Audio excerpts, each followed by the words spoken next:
I study history almost daily, and I can tell you this country, if we're not careful, going to repeat some history that's not pleasant.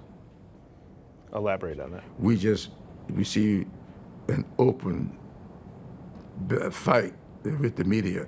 Everything is fake news unless it is favorable toward this president. We've heard open discussions by him referring to himself as the law enforcer in chief. That we don't have that kind of stuff in this country.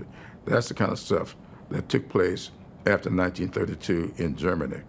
And I do believe that if this country, this electorate, is not definitive in this election this year, this country could very well go the way of Germany in the 1930s. I really seriously feel that. A year ago, you said that Trump and his family are the greatest threats to democracy of my lifetime. As a student of history, how would 4 more years be so debilitating to democracy or the things that you care about? During his State of the Union address, Trump told 31 lies. Fully half of those lies, the Republican side of the aisle standing up and cheering. They knew that was not true, but they cheered him on.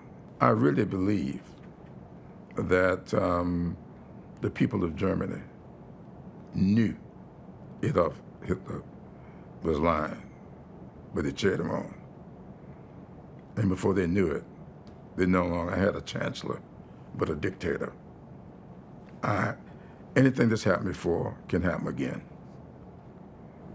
That's pretty stark terms, right? You're comparing Republicans to Nazis, right? And you're comparing him to Hitler, the dynamic. The dynamics.